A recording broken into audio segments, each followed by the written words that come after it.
Hola, la saluda Gaby del Instituto Bíblico para la Mujer, hoy 25 de noviembre, revisando nuevamente nuestro devocional en pos de lo supremo. El título de hoy es El secreto de la coherencia espiritual y nuestra cita la encontramos en Gálatas, capítulo 6, versículo 14, donde el apóstol Pablo dice lo siguiente: pero jamás acontezca que yo me gloríe, sino en la cruz de nuestro Señor Jesucristo. Oremos.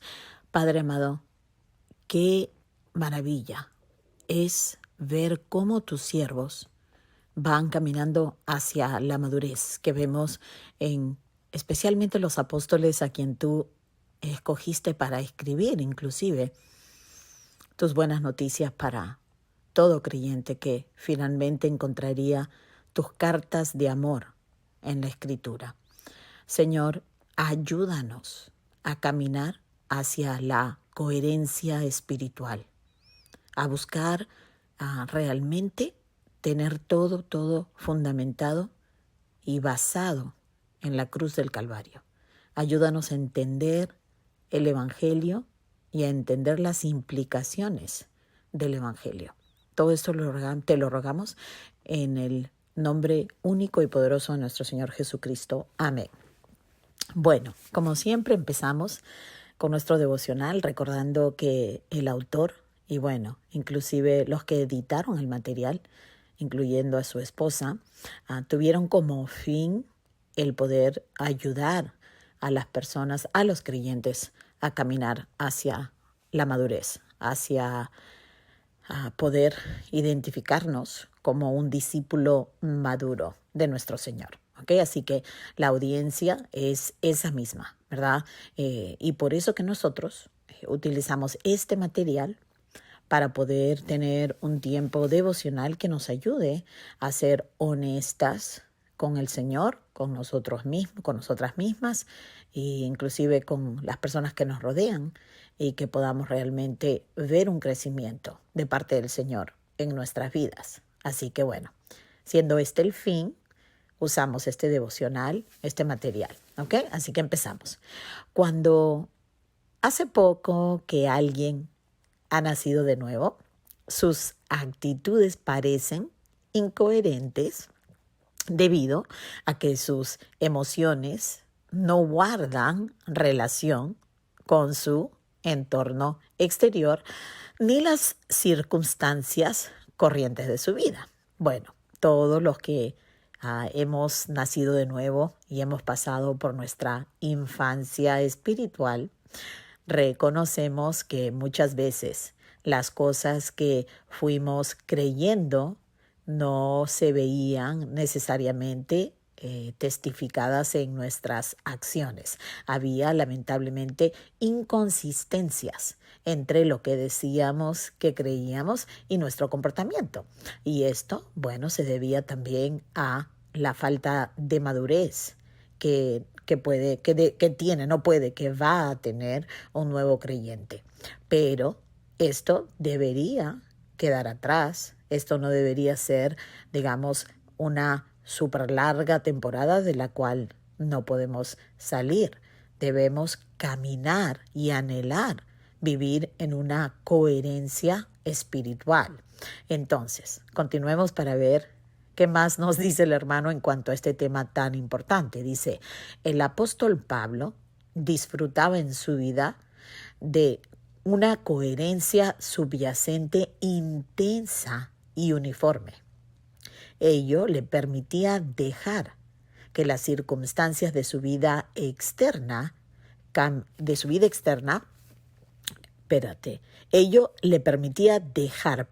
las circunstancias de su vida externa cambiaran, como sucede en todas nuestras vidas, ¿no?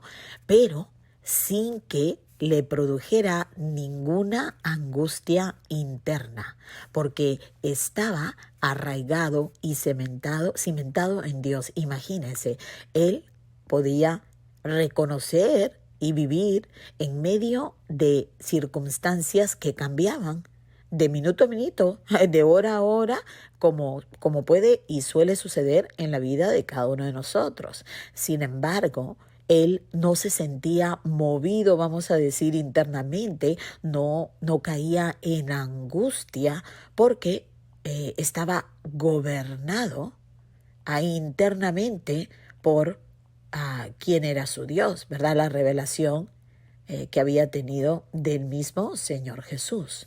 Entonces dice, la mayoría de nosotros somos incoherentes espiritualmente porque estamos obsesionados más bien en ser coherentes en las cosas externas. Entonces, nos cuidamos. Inclusive, externamente no queremos que nadie piense mal de nosotros. Ahí es donde, no, sí, porque yo soy una mujer muy, muy sabia, yo soy una mujer muy, muy inteligente, muy cauta. O sea, nos preocupamos por mantener una coherencia externa, sin embargo, por dentro, por lo interno, es donde tenemos un desastre y estamos para aquí, para allá, para allá, para aquí, para arriba, para abajo, porque no tenemos, como dice aquí el hermano, una coherencia más bien espiritual. Ahora recordemos que Él nos está tratando de dar el secreto para poder llegar a este punto y vivir en una manera constante, que esté dando un testimonio constante a pesar de las cosas que nos rodean. Dice, en lo que a las cosas externas se refiere. Bueno, hablando de Pablo. Sigo más bien adelante. Pablo vive en un sótano, ¿ok? Mientras sus críticos vivían en un plano superior, ¿no? O sea, digamos, en cuanto a las cosas externas, digamos, las comodidades del mundo, de pronto el tipo de trabajo que tenía o su ministerio, sí, parecía por afuera que el hombre no podía poner un pie delante del otro. O sea, un día estaba hablando en las sinagogas y al día siguiente estaba que lo estaban votando de algún lugar. Ahora, externamente pareciera que no le iba muy bien, que otras personas pues estaban como más ¿qué digo? Exitosos que él, pero realmente vamos a ver claramente que Pablo tenía algo que todos desearíamos tener, ¿verdad? Porque la coherencia de Pablo estaba en lo más profundo, estaba en lo fundamental, ¿verdad? Si tú observas su vida, inclusive a través del registro bíblico, nos vamos a dar cuenta de que después del encuentro con Jesucristo en camino a Damasco, ¿verdad? Él jamás fue el mismo hombre. No había ninguna inconsistencia. No era como el Saulo y Pablo. O sea, Dios nunca tuvo que volverlo a llamar Saulo, como en algunos casos tuvo que volver a hablar a Jacob, le tuvo que volver a decir Jacob, a pesar de que ya le había cambiado su nombre a Israel. Pero con Pablo no fue así, ¿verdad? Desde que el Señor alcanzó a Saulo de Tarsis, jamás Dios tuvo que referirse a él como Saulo, porque él vivió como Pablo, en una coherencia espiritual, y ahorita nos va a explicar un poquito más, y de la manera que pues nosotros deberíamos anhelar poder ser. Dice, la base, aquí va el consejo, de la coherencia era la agonía de Dios en la redención del mundo, esto es, en la cruz de Cristo, ¿verdad? Esta era la base de su coherencia. Todo partía de esta realidad.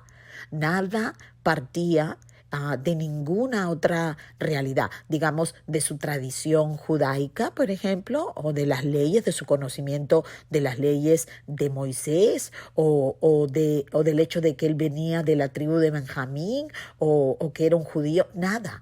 O sea, toda su seguridad y su base venía exclusivamente de lo que Dios encarnado había hecho en la cruz del Calvario. Dice, reafírmate, dice nuestro hermano, en tus postulados. Regresa al fundamento de la cruz de Cristo. Hermanas, no podemos en ningún momento basar ninguna parte de nuestra vida en nada más que no sea la cruz del Calvario, la roca de nuestra salvación, Cristo crucificado, resucitado. Entonces dice que debemos eliminar toda creencia que no esté basada sobre la cruz, ¿verdad? En la historia secular, la cruz es un incidente insignificante y sin importancia, ¿verdad?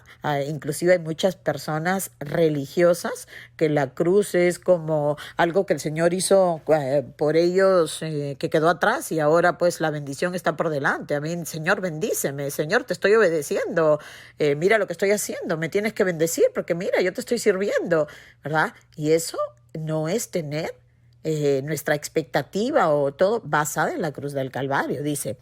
Pero desde la perspectiva bíblica, hablando de la cruz del Calvario, es de mayor trascendencia que todos los imperios del mundo. No hay nada más grande de lo que Dios hizo en la cruz, donde Él clavó en el madero la deuda del pecador, donde Cristo con su obra perfecta satisfizo la ira de Dios que debería haber caído sobre todo pecador y que caerá sobre muchos pecadores por haber rechazado la obra perfecta de Cristo Jesús en su lugar en la cruz del Calvario. Entonces, si en nuestra predicación, cuando compartimos el Evangelio con otras personas, en todo el sentido de la palabra, nos apartamos del énfasis en la tragedia de Dios en la cruz, en el costo para el Padre de entregar a su Hijo, en el costo del Hijo de recibir la ira del Padre que nos correspondía a nosotros. Hermanas, si esta no es la base de toda nuestra creencia, de la base de todas nuestras decisiones y compromisos y sacrificios, pues ciertamente no vamos a vivir una vida coherente, ¿no? Entonces, dice, si en nuestra predicación nos apartamos del énfasis en la tragedia de Dios en la cruz, nuestro mensaje no producirá nada, ni en nosotros ni en otros.